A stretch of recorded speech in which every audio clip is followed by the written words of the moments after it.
What's up guys and welcome. You are watching Fazi Fitness. So guys, channel membership is now live. Link is in the description and the first comment. Do check it out. That would really help support the channel. So let's start this video with the latest physique update from Blessing Avodibu. So since he started dieting down, he has dropped more than 40 pounds and the man is surely dropping another 15 to maybe 20 pounds before he finally steps on stage, and that is gonna be roughly after 2 years since the last show that he did. That was Italy Pro back in 2023. So did Blessing take his bulk a little too far in terms of the fat that he gained during that process? I mean the overall body fat on his frame, on his structure, at the peak of his off-season, that was just bonkers. Now we have to keep in mind, these guys can drop anywhere from 5 to 10 pounds in just one day before the prejudging. And we have to keep in mind Blessing has to do another 6 weeks of dieting at the very least before he steps on stage. And that is gonna be sometime in June.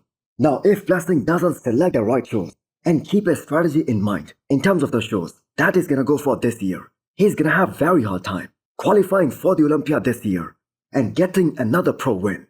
So Blessing is gonna do a show in June, and let's talk about Dubai Pro or Italy Pro. As the defending champion, Behrouz Tabani is doing both these shows, and Blessing has absolutely no chance to beat a guy like Behrouz Tabani. Now with Sasan Herati doing Spain Pro, that is another one down in that same month, and we are left with Toronto Pro. Now maybe Blessing can do well against Sas, but Toronto Pro, that at this point kind of seems like the most reasonable show for him to make his comeback and go for his second Olympia qualification. So the legs from the side, they're coming in very nicely, but the judges, they would definitely ask him to work on bringing up those hamstrings, especially in terms of size, because that was one of his major weaknesses the last time we saw him on the stage. But that being said, every bodybuilder out there, they have some weaknesses. Now it has been 2 years since Blessing has been on a bodybuilding stage. So 2023 was kind of a terrible year for Blessing Avodibu. He was in subpar conditioning at Chicago Pro, his first show of the year, and his legs just totally disappeared for Italy Pro, where he competed against Nathan Diesha and Regan Grimes. So what did you guys think? Will Blessing be able to make to this year's Olympia stage? And can he win another pro show this year? Can we all just take a moment and appreciate the completeness of Sasan Herati? So the man just got 2 runner-up placings in 2 back-to-back shows. First at Detroit Pro behind William Bonac, and then this past weekend in FIBO against Andrew Jack. I mean, look at the guys who just beat him. One is a top 5 Olympian, and the other one is a multiple times Arnold champion and a legend of the game. Now Sasan must have been very disappointed, especially after looking at that score sheet for this past FIBO Germany. I mean, the guy was winning after the prejudging, but then Andrew Jack fought back big time for the finals, and pushing a guy like Andrew Jack, that is such a massive statement. And I have got to say Sasan's stocks, they just skyrocketed this year after these couple of shows. So now I think he's gonna get some rest, recover for the next few months, and maybe come back later this year to have another go at his Olympia qualification. And after watching him bringing absolute perfection to the stage in 2 back-to-back shows, it is just a matter of time until Sasan gets his first pro win and qualifies for Miss Olympia. So his coach Chris Aceto confirmed that Sasan is gonna be doing Spain Pro and Dubai Pro, and hopefully he wins Spain, because we have to keep in mind Dubai Pro is gonna be such a tough show for him, and also for every other guy out there, because of Behrouz Tabani. Because Behrouz is also one of those guys who gets just as peeled as Sasan, and Behrouz Tabani is just a bigger, and not just bigger, a very complete bodybuilder. Now it is kind of sad to think that a bodybuilder with such huge potential, he was missing from the scene since 2018, and that was because of some personal reasons. Now had he continued to compete back in the day, he would have been a multiple times Olympian by now. Guys, we have a limited time offer. If you buy any flavor of Bloodshot, you are gonna get a free Dying Breed t-shirt. The discount code is on the screen right now, and use the code FAZI10 to get 10% extra discount. So next up we have some physique updates from Colusio's Ken, less than 5 weeks out from his pro debut, which is gonna be at this upcoming New York Pro, and also in what seems like is gonna be one hell of a lineup. So great opportunity for a rookie to stand next to some of the greatest bodybuilders some of the biggest names of this era and see where he's at in the pro ranks and see how he compares with all those top guys. Now the growth of this guy over the last 18 months, that has been absolutely bonkers. He just transformed himself into a big massive bodybuilder. But the man also made sure that he kept his symmetry in check and his waistline tight. Now he might be very flat in these pictures because we have seen him looking a lot bigger with a lot more wow factor in some of the updates that he posted just a few weeks ago. So the one thing that the judges expect the most from these new IFBB pros is that they bring a solid kind of condition, and that is something which is always appreciated if that happens on their first try.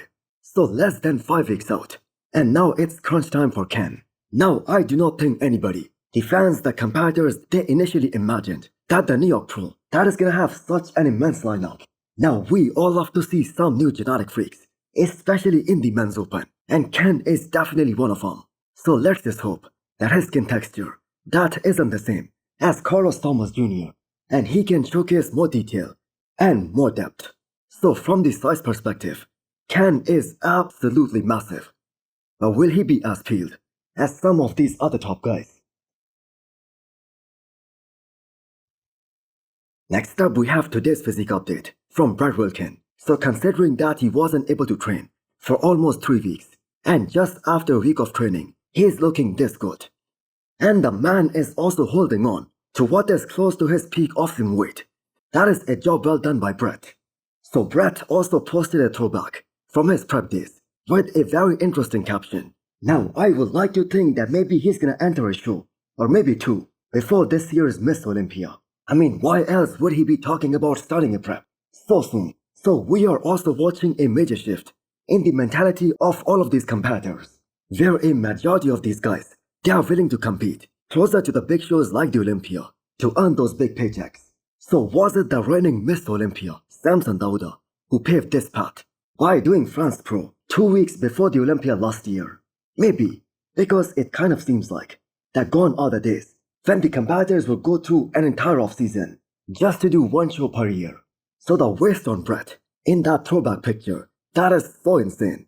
Now he needs to keep that same waistline, but add another 5 to 10 pounds on his frame, and then this guy is gonna be so dangerous and such a big contender for a top 10 finish at his Olympia debut. Because his Olympia debut, that just won't be an impactful one if he isn't big, or if there isn't any considerable size improvement. Because the physique that he presented at Legend Sports, that would be kind of underwhelming in that Olympia lineup this year.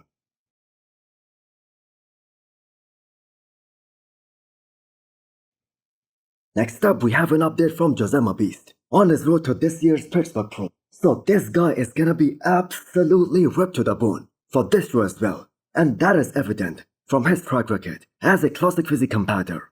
So Josema has done only 3 shows in classic physique ever since he switched over from the men's open. He won the first 2, and he placed top 6 in his 3rd show, and that was his Olympia debut last year, and that too in a very competitive lineup.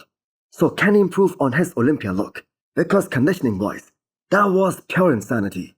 So this guy is still very young, only 23 years old, and his back development, that is so damn freakish.